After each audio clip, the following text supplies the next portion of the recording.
Good morning. How are you doing today, Scott? I'm doing pretty good. Awesome. Yeah.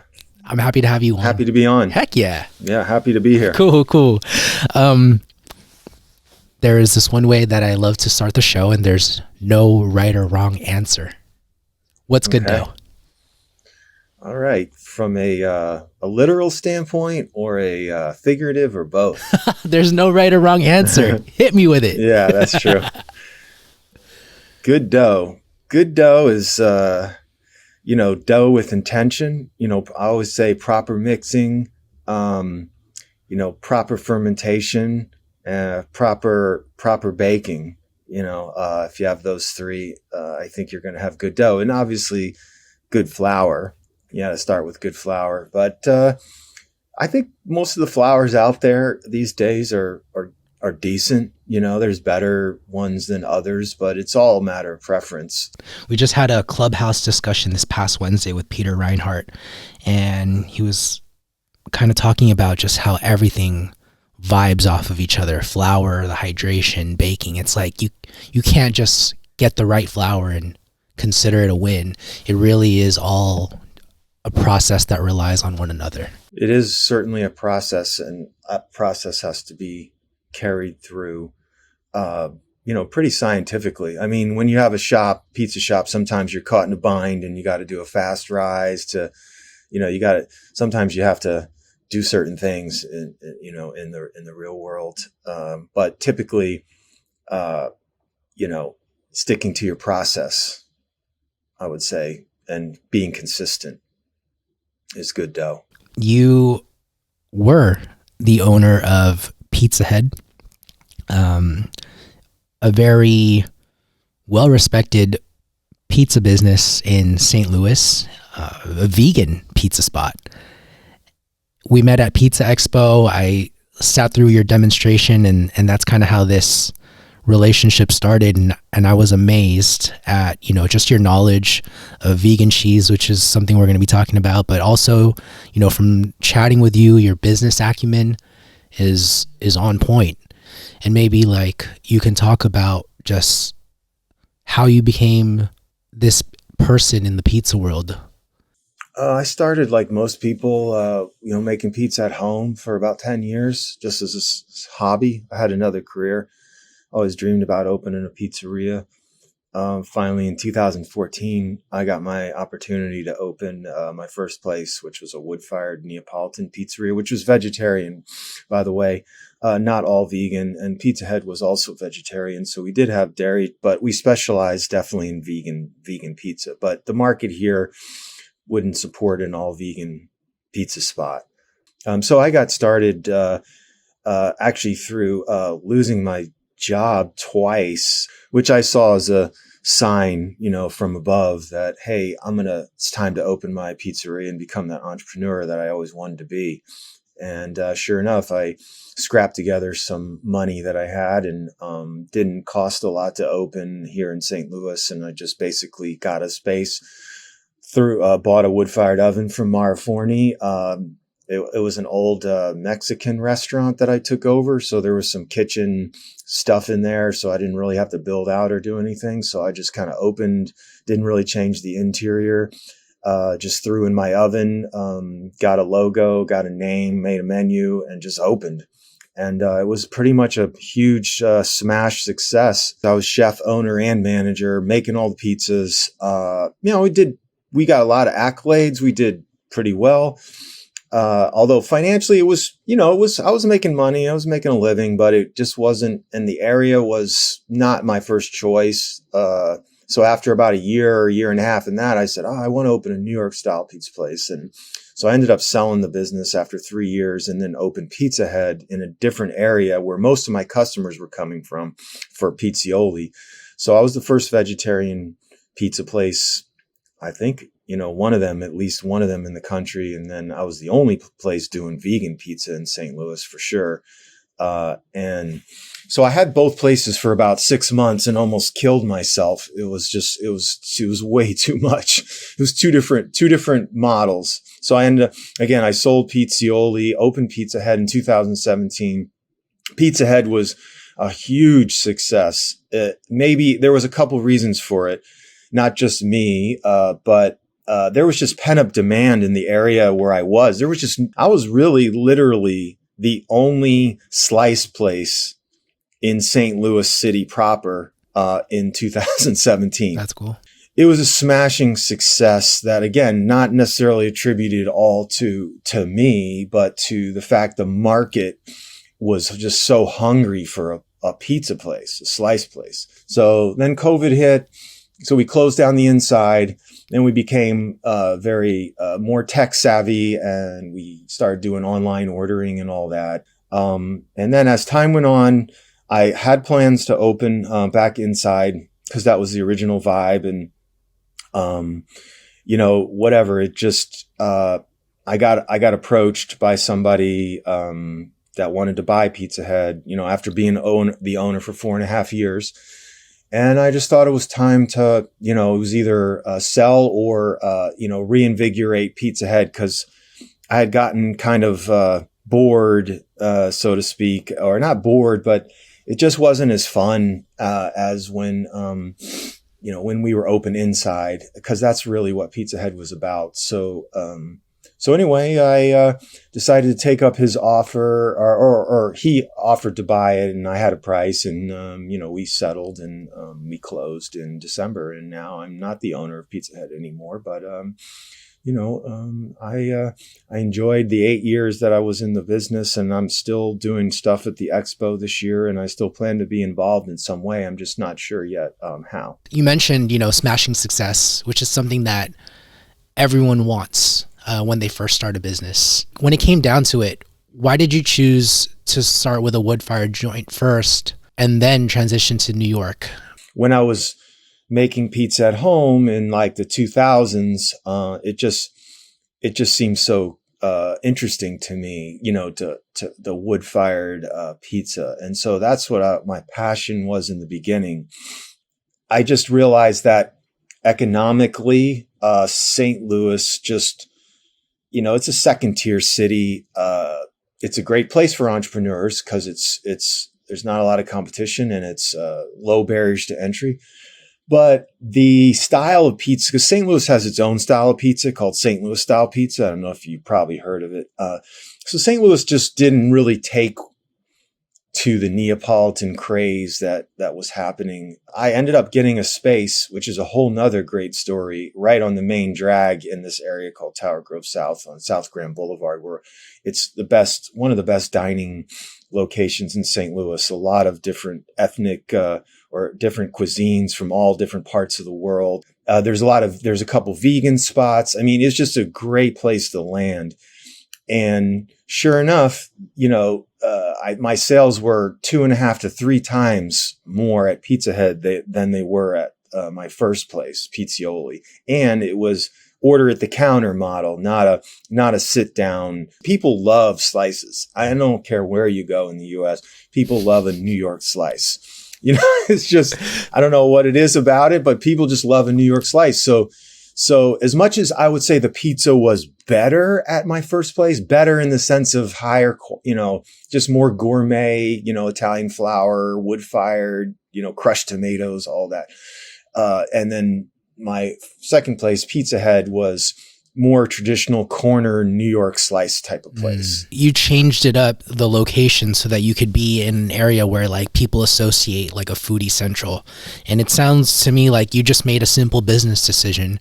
I guess when it comes down to it, how do you remove the emotion out of that? Because when I think of, if I ever opened up my own pizzeria, that first one, I'm going to think of it as my baby. I'm not going to want to let go.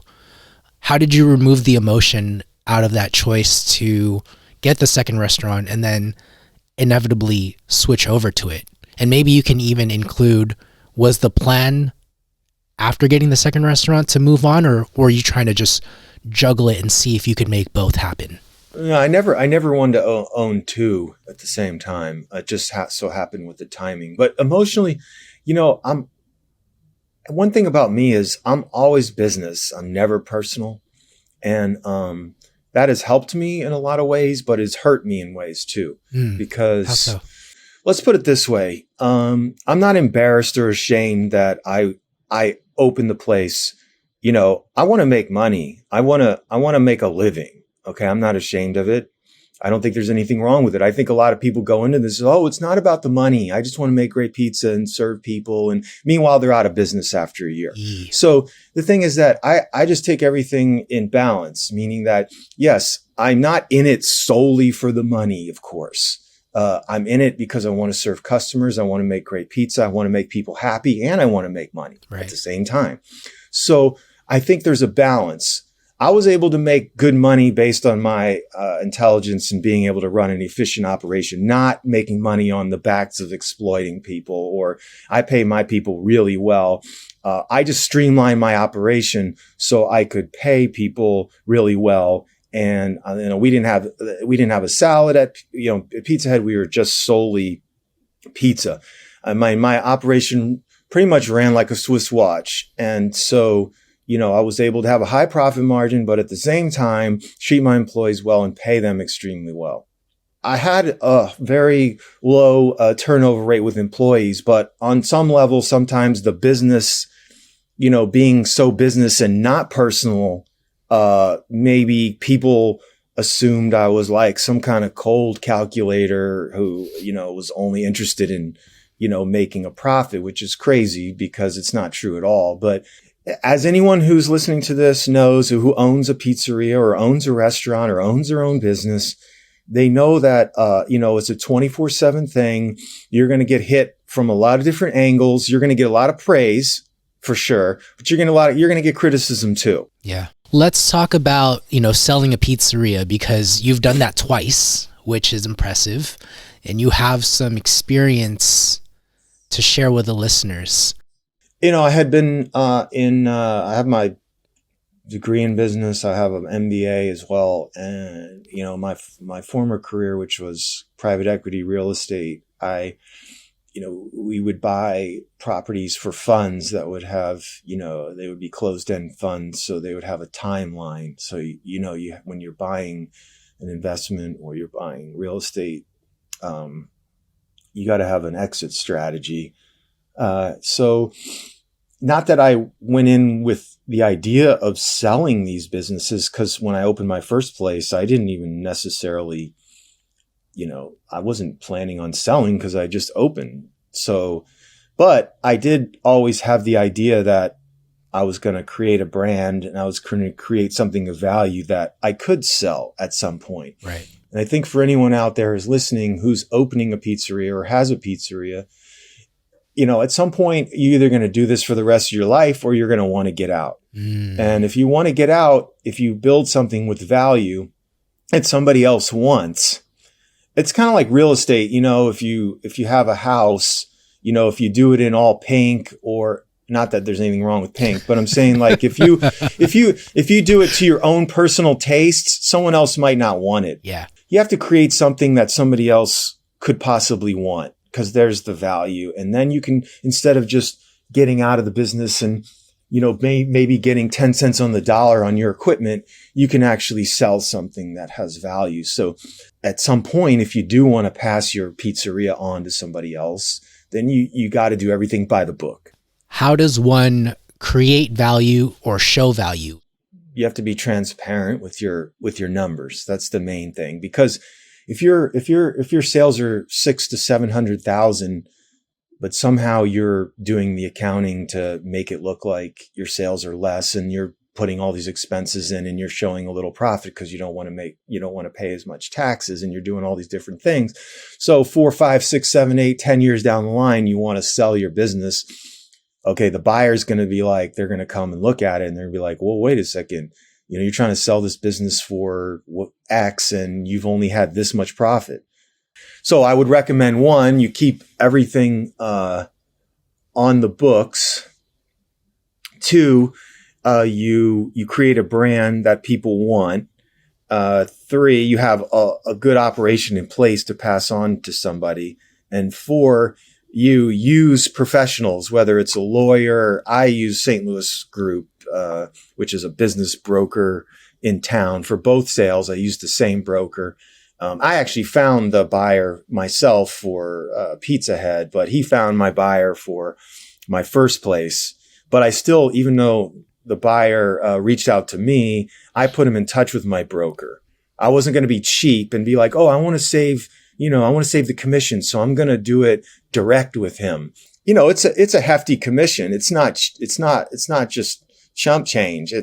But it's totally worth it in my opinion.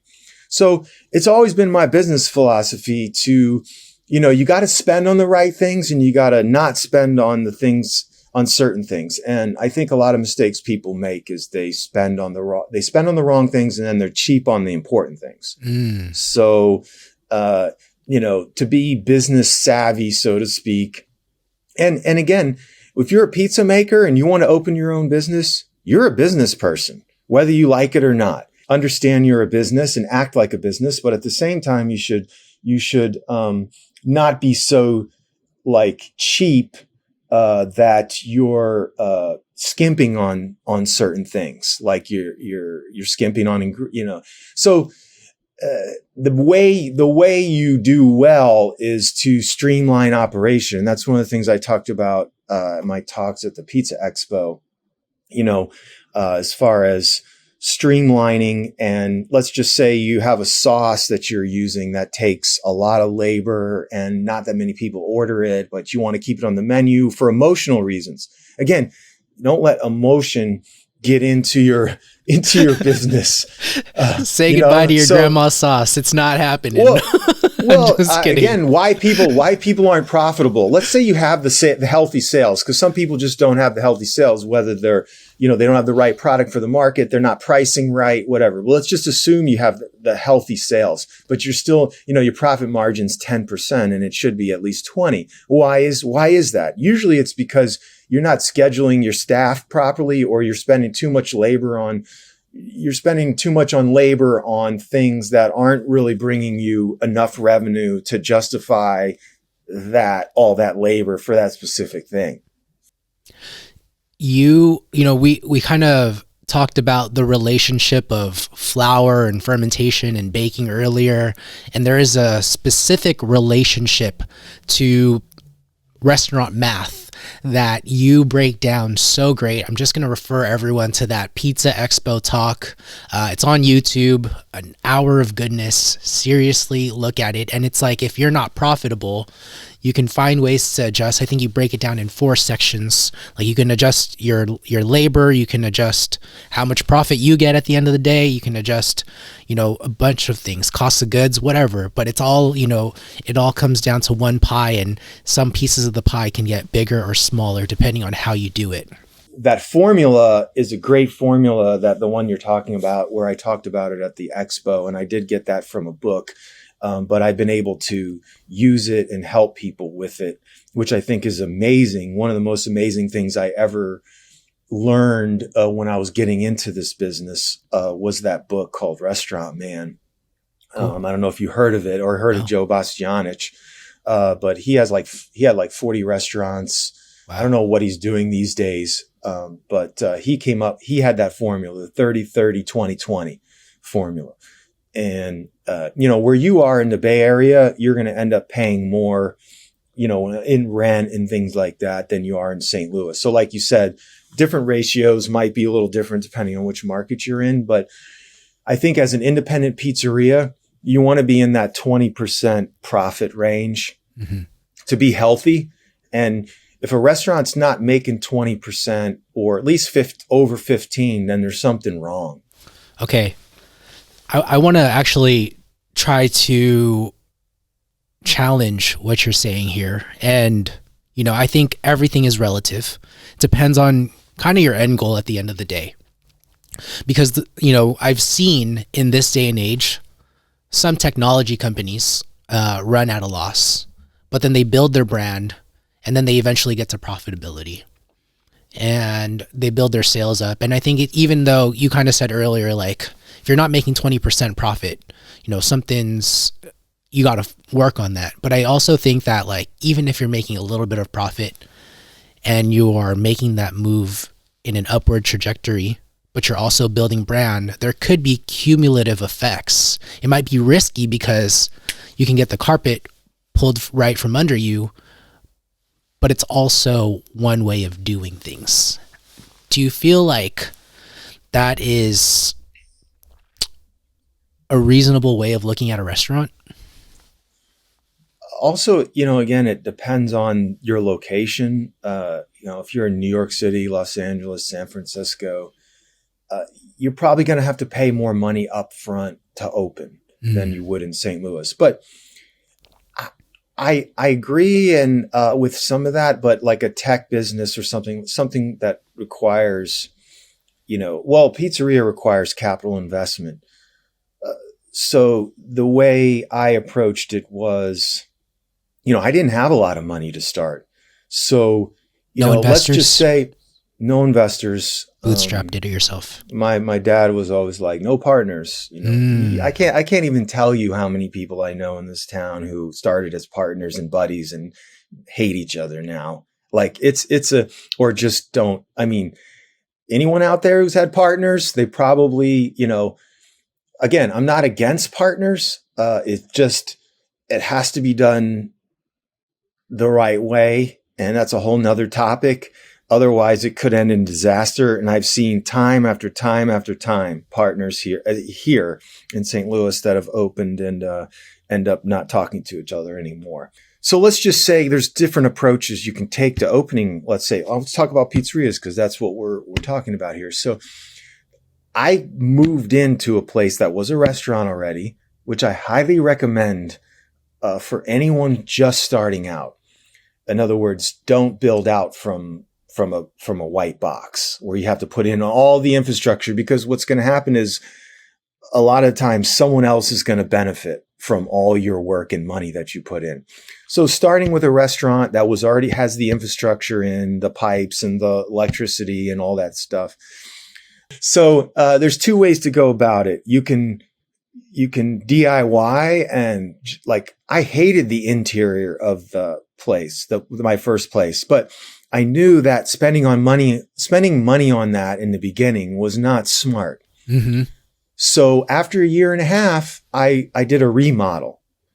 Okay. Most people try to do all this stuff in the beginning because they're like, well, I don't like the way the walls look. I don't like the tables and chairs here. I don't like this. I don't like that. So constantly spending on money on things that don't matter in the beginning.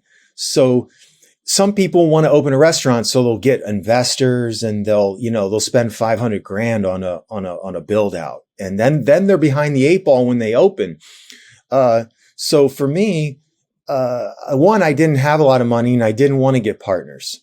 So I just bootstrapped it and just opened with a great pie and great service, and people came and they loved it. And then eventually I changed the inside after I had a little money and I'd been open for a year and a half.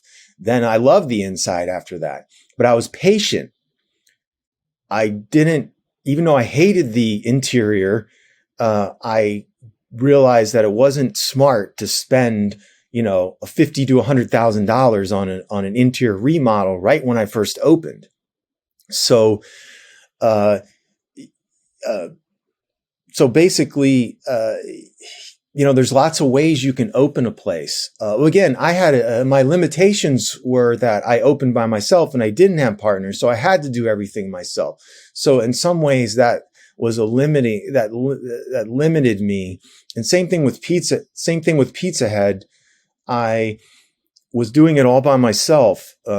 My wife has a different career. She wasn't involved at all. I didn't have any partners. So it helped me in the sense that I didn't have to fight with anyone on decisions. But on the other hand, I didn't have any help. So there's trade-offs. There's multiple ways to do this. It really just depends on, your vision for the business, right? And I just wanted to bring a point that like your way is the right way for you, but not necessarily the right way for someone listening. I do appreciate your way because you kept it lean. You were profitable from the beginning. There's a lot less risk but kind of just to use what you said against you, you got tired, right? And so or like there was a lot going on, you were spread out, managing and whatnot. And so it's like, it really just depends. Like, do you want to be a solo operator? Do you want to have a partner who helps you out, but then risk, losing your shirt financially, or risk ending with a bad relationship? I guess my point is kind of getting lost here, but it's just like, there's multiple ways to do things. I get your point. And I'm not, any way someone can open, whether it's big or small, the key thing is you enjoy it and you're able to make a living.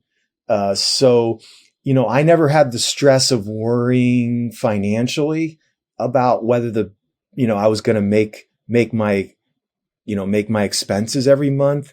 I made sure that I was always in the black, and I was extremely comfortable. And as time went on, I fortified that situation. So, but, I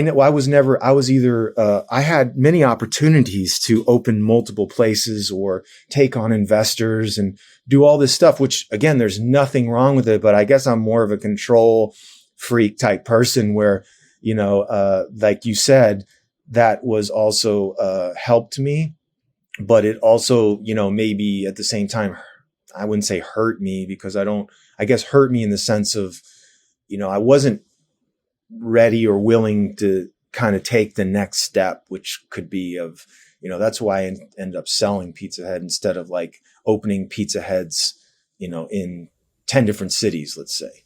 Mm. No, for sure. Like it all depends on just what you want, right? For me personally, I value brand more than profitability. And I just think that if you can build a strong brand, and maybe I look at it as the way of the podcast, like the studio that I have, I'm super proud of it right now. It took me years of iteration and switching my angles, and it took so long. And now I feel like I'm finally going to be proud of, or not proud, but like I feel like I can expand to YouTube now and putting my videos on there and happily. But it took a while. And now thinking back at it, I just wonder, like, how would the show have grown if I had gotten this done sooner? If I had just put more money in getting all of this like done sooner, right? It's like it just depends on you. And like, I feel like there are just so many choices. I feel like that's why business is fun, because it's a puzzle. So figure out what you want, and then just find a way to make it happen. But I definitely appreciate like the frugality of it all too. I value finances a lot. And so I never want to be in debt, but I kind of challenge myself to consider debt and leverage, and for the sake of building a brand and growing to a certain extent. Well, it's really your risk tolerance. There it is, basically. And I think that obviously, if you want to do something in life, and you're going to have to take risks, you're going to have to make investments. You're going to have to.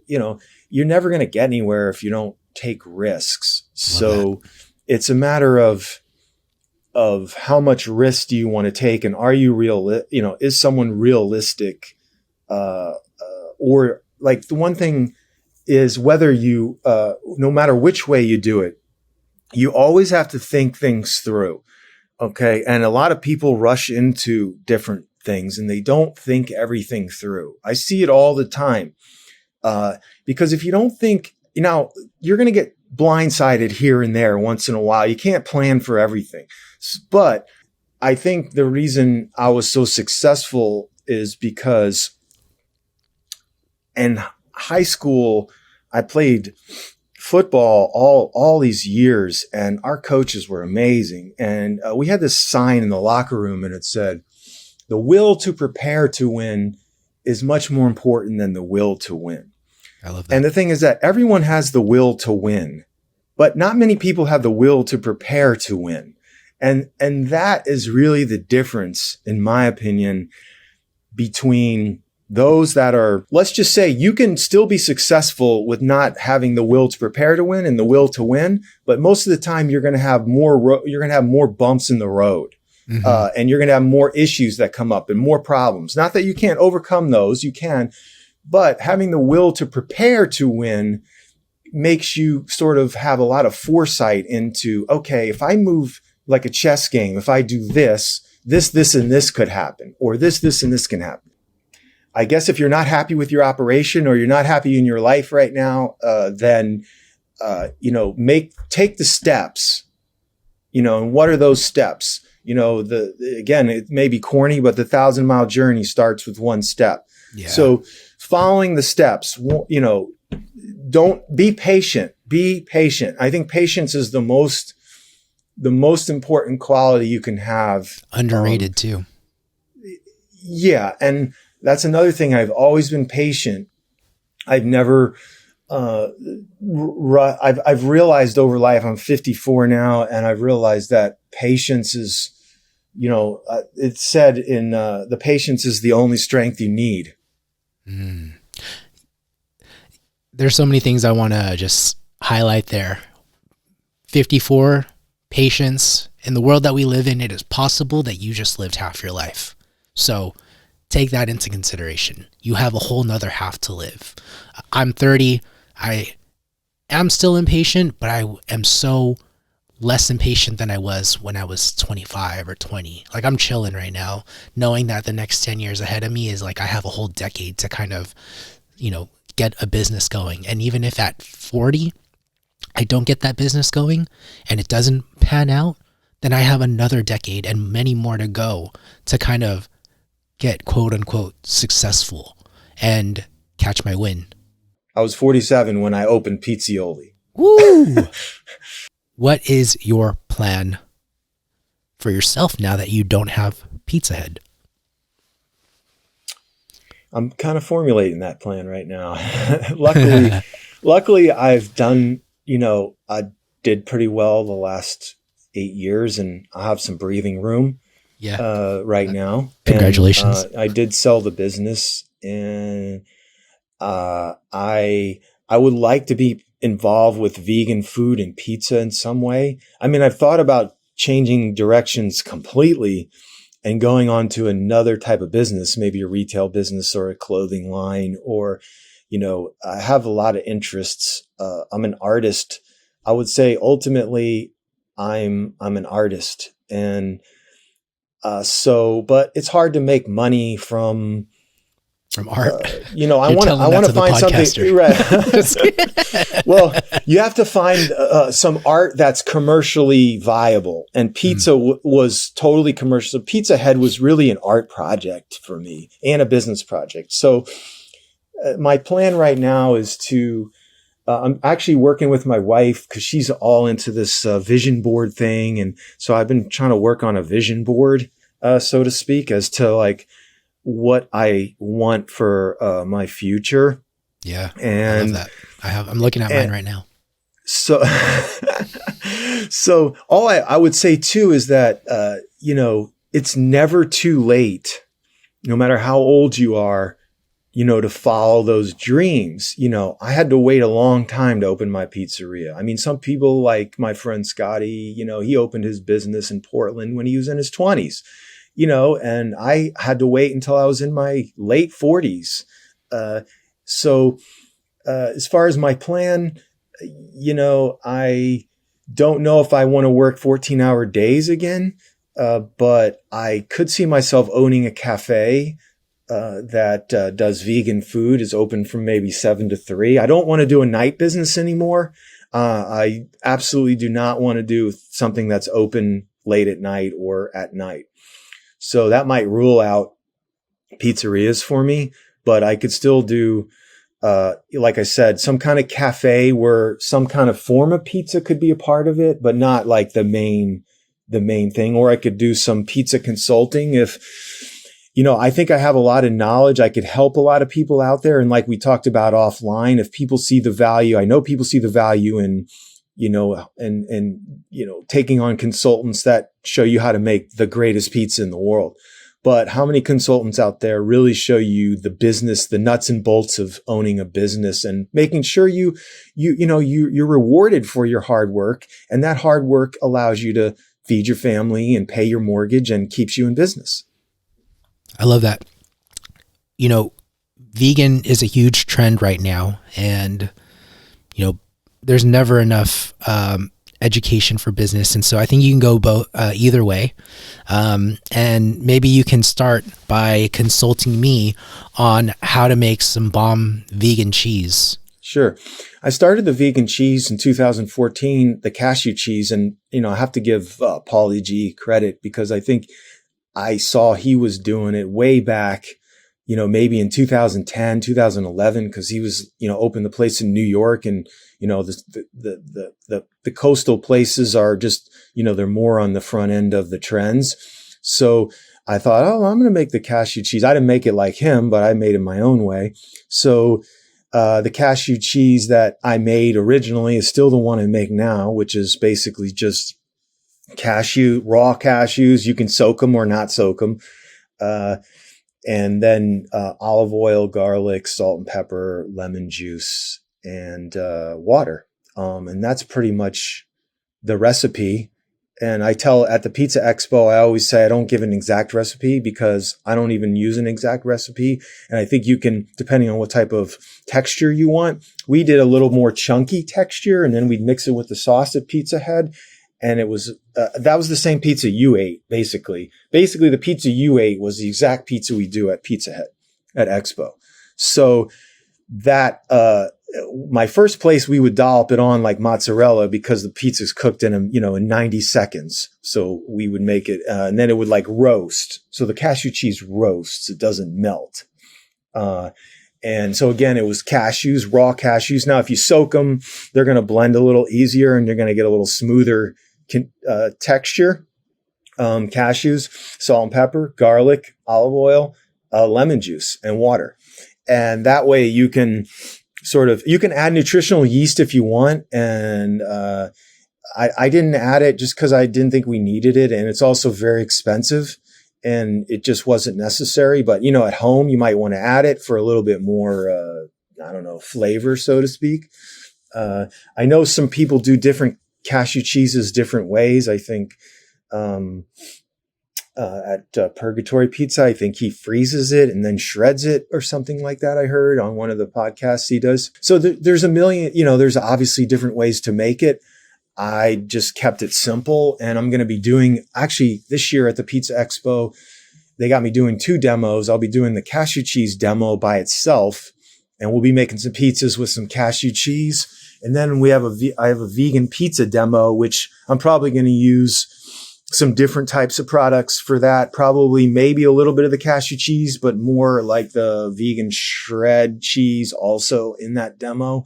So I'll be using different types of vegan cheeses, and maybe not even doing a pizza with the cheese on it as well. Maybe a pan pie that with just mushrooms, and a nice vegan pie is mushrooms and vegan cream and rosemary, and just spreading that over a pan dough rise, and then baking it as a pan pie. That's also amazing, and there's no cheese in that at all. So yeah, the cashew cheese, I've gotten a lot of great feedback over the years of doing it at the expo. I've had people come back to me and say, oh my God, we're doing the pizza. We're doing that cashew cheese. Remember a place in Alaska, the guys told me that they're just killing it with their vegan cheese. I know a whole bunch of places are using it now from, that they got the idea from the demo. Can you explain how you incorporated your cashew cheese? So if you dolloped it on with a long bake, it just sort of crusts. I'd say like 2 to 3 minutes. If you're baking a pizza in like 2 minutes, 3 minutes, then you can dollop it on and it'll look more like a regular pizza. But we were doing at Pizza Head because it was a 5 to 7 minute bake. We would, mix it in with the sauce. So put the sauce down, then a glob of cashew cheese, and then, spread it throughout the pizza. So it becomes like a little bit orangey almost, and it looks a little strange. But the taste is phenomenal. And because you tasted it at the expo, so you know what it's like. Actually, an employee of mine, one of the first employees I had at Pizza Head, I'm pretty sure he came up with that idea of mixing it, and I'm not exactly sure how we ended up, but I think it was because he did it one time and it just worked out. Because we were getting maybe some complaints on it. I can't remember exactly what complaints there were, but so, I mean, you could still dollop it on even if you do a New York style pizza. And if it's more of a creamy, watery texture, it might be fine. Just that's the way we were doing it. We were mixing it with the sauce. We got a lot of criticism sometimes with when people would show pictures on Instagram. They'd be like, man, this pizza was bomb. And then someone would comment and be like, that looks disgusting. What is that? You know? But the people didn't know because it didn't look like a regular pizza. You know, it looks like this red thing. You know, it doesn't look like a tomato pie. It looks like this kind of strange looking creation. But you could also, another thing you could do is do the cashew cheese and mix it with the sauce and then throw a little of the vegan shred on there too. You know, we've done that also. And that makes up an interesting pie as well. Yeah. In today's day and age, it has to be grammable. I learned that from this one pizza maker who does private dining in Singapore. She's like, you know, people see it and like that's what they want. And if they're not saying that looks delicious, some people may not even try your place. So I'm glad you figured it out. Just to kind of understand the consistency for someone who has never tried it, are you looking for a chunkier kind of mixture at first? It's not supposed to be watery. What would you say the solidity of it is? You know, the solidity, it depends. The flavor should balance. So you should experiment with, you know, the lemon and the garlic, especially. And obviously it has to have good salt and pepper for the flavor, but it's more so the olive oil and the cashews, right? How do you balance that? Again, it's more of preference, but as long as the flavor, you can still have a creamy, super creamy texture and the flavor's great, or you could have a chunky texture with there's bits of cashew in it, little bits of, we liked it where it was semi, you know, basically the way you had it at the expo. So I think there was it wasn't completely smooth like a hummus, but it wasn't like super chunky. It was sort of like in between. And you should be able to smooth it and mix it with the sauce. If it's too chunky, you know, when you're mixing it, it'll sort of like you might rip the dough, or it won't smooth out well. So like chunky peanut butter or less chunky than that? No, less chunky than that. Got it. So I would say not like smooth. Not like a hummus, but at the same time. But again, I know people out there who make it real smooth, and again, as long as it mixes well with the sauce, if you want to do it that way, most people probably just I would say it should be smooth. If you're going to dollop it on, it should be kind of smooth, not chunky. That way it'll bake better in the oven and look better when it comes out. Got it. And if you're going to mix it with the sauce, then it can be on the chunkier side? Yeah. Again, not too chunky. Otherwise you won't be able to spread it. Got it. Because it gets hard in the fridge, because we make it all like one day. We'll make it on a Monday for the whole week. And then typically, and if we need more, we'll make it. So it refrigerates. And believe it or not, it gets better over time because all the flavors, you know, it's like sort marinating. Of like, yeah, exactly. So refrigerating it. So when we take it out of the fridge, it hardens up. So when it goes into the fridge, it can't be too chunky going in, because then when you pull it out, it's like, it's rocks. It's super hard and it won't spread. I'll be showing that anyone going to the pizza expo, I'll be showing that how to make it and everything and the consistency and stuff. Let's meet up. I'll be there. I want to try this cashew cheese again. And just out of my curiosity, maybe this is a dumb question, but what's the shelf life? It should last a while, right? Oh, it lasts a while. Yeah, you know, it lasts a while. As long as it doesn't smell and have mold on it. Cool. You know, you'll know when it's not good to use, like just by simple looking at it, tasting it, and smelling it. But I would say a week, maybe to 10 days is probably, I wouldn't use it necessarily after that. You know, but it definitely has a long shelf life. That's the great thing about vegan products. The vegan meat that we get from the beehive, that thing that can last months, and it's still good because it's not animal based. So there's nothing really that goes bad quickly. Yeah. Let me ask you this about the animal-based products, and maybe include seitan in it too. I mean, not animal-based products, but like the imitation stuff. Like, is it healthy? I mean, I guess if you have to operationally define healthy, but like sometimes I see it's like overly fatty or extra salt. But like, what is your take on that? Well, again, this is also philosophical and could go into different people's opinions about what's healthy and what's not. To me, as a vegan, I think meat's unhealthy, but that's just my opinion. So, and meat and dairy are not that healthy. And so as far as the vegan meat, it can be also let's say, okay, so a lot of the vegan is wheat-based and soy, vegan meat's wheat-based and soy-based. People have different opinions on wheat and soy. Some people think soy is unhealthy. Some people think wheat gluten is not good for you. So I think it really comes down to, in my opinion, health is more about like the volume of what you're eating, as opposed to necessarily, it is what you're eating, of course, but it's also volume. So pizza itself, now there's a debate on whether pizza is healthy or not. I mean, a lot of people think pizza is unhealthy and it's fast food. So it's sort of, if you're using good flour, good tomatoes, cashews, nuts are healthy for sure. And as far as wheat gluten, making the meat, again, I don't want a heavy, I actually don't, let's put it this way. The pepperoni that's made with plant-based products, I can assure you is more healthy than the animal-based pepperoni. I can say that with 100%. Okay. 100% conviction.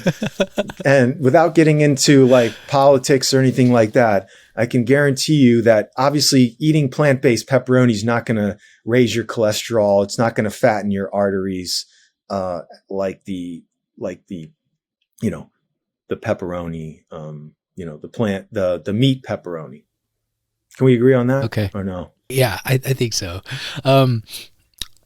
What is your prediction for vegan pizza moving forward? Well, first off, the vegan market is still severely underserved all over the country. And you can see vegans, just plant-based is popping up everywhere. Plant-based is not going anywhere. It's not a trend, in my opinion, like gluten-free or fat-free or any of these kind of dietary trends. Don't make the mistake of thinking that this is a trend. This is a global movement, which coincides with climate change and, all these other things that are going on, because people more and more and more are going to demand, healthier choices. I just think the vegan market is wide open. As far as vegan pizza, that's a little trickier. Only because cheese is such an important part of pizza that I think, as much as I love vegan pizza, and I think we do a great pizza with the cashew cheese, I grew up in New Jersey. I grew up in New York. I lived in New York City, having that pizza, that regular slice with a little cheese on it, it's hard to replicate that with vegan pizza, even the vegan shreds that are out there. And there's tons of companies now that make the vegan shred mozzarella. It's okay. It's not my favorite. I do love our cashew cheese pizza, and I love the cashew based vegan pizza. The vegan shred, I'll eat it on certain things like a white pizza. I love the vegan shred on a white pizza without tomato sauce. I do think vegan pizzerias will have to be in the right locations. Like they'll have to be in big cities to be, in my opinion, to draw enough people to be successful. I think other vegan situations like vegan burgers and all kinds of other vegan food, vegan Mexican food, vegan this, vegan Chinese food, vegan burgers, vegan this, vegan that, can blow up anywhere because the diversity of the menu. But when it comes to pizza, I do think vegan pizza is going to become more and more popular, but I don't necessarily think it's going to blow up like a burger would, or any other kind of cuisine where you can do much more. You can be much more creative with the vegan options than you can with pizza. Now, that's not to say anyone out there shouldn't open their vegan pizzeria, because I think the market for vegan pizza is there, but it's also somewhat limited. And I think I'm giving a talk this year, a seminar on, making plant-based work financially. And I think adding it as an option to whatever the 50 to 70,000 independent pizzerias that are out there that aren't doing anything at all with having a vegan option, I think that right there is a huge market. And that's where I think there's going to be a lot of growth, not necessarily all vegan pizzerias, because they're going to be specialized in cities like Portland, Los Angeles, New York City, things like that. Cool. Well, I want to start wrapping things up here. Sure. I asked 2 questions before I end the show. What is one mistake that people can avoid in pizza, business, or life? Well, one, not have a plan and not think everything through. And on a practical side of a pizzeria, one of the things people might overlook, which is an extremely important decision, is who your landlord is. The first step, well, there's many steps, but let's just say, do not get in bed with a bad landlord. Even if you're seduced by the location, that would be a huge mistake, because people that are first getting into this business don't understand how important your tenant-landlord relationship is.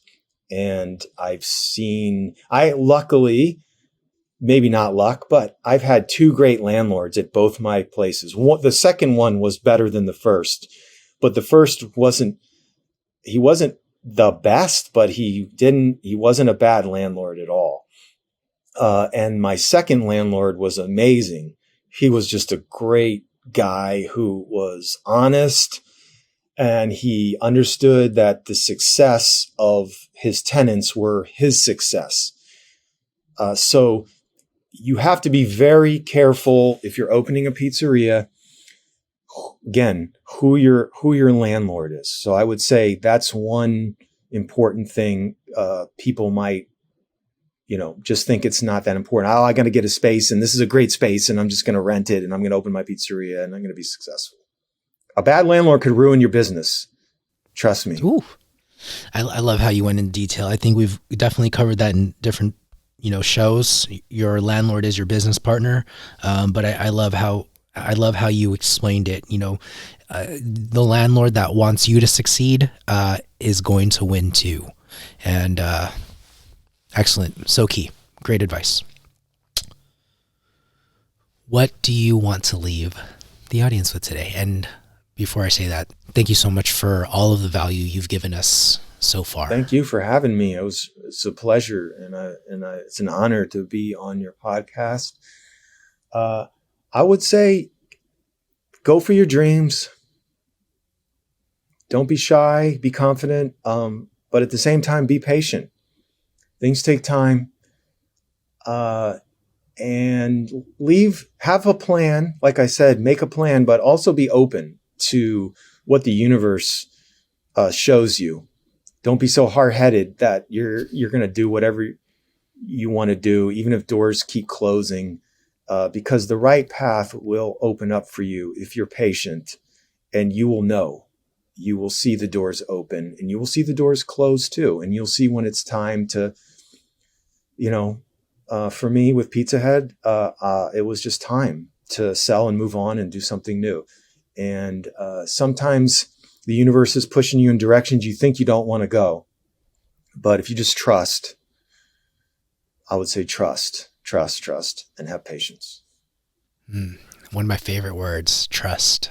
Yes. And patience too. Yeah. Scott, that was beautiful. Thank you so much for your time today. Thank you. I can't wait to see you at the expo.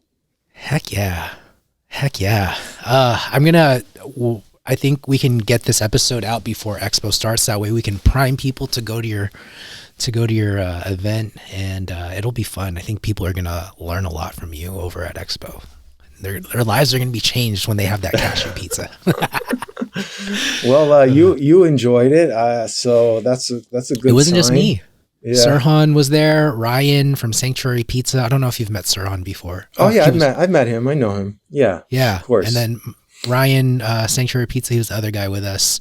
Yo, we were just like, eyes were like wide open. Because I've messed around with different cheeses, the store-bought stuff. I even did like a little test. I made one round pizza and then uni, and then I like put 3 different cheeses on one, and it wasn't great. Well, the key with the bag cheese is not put a lot on and have toppings. I don't like a plain vegan shred cheese, just plain.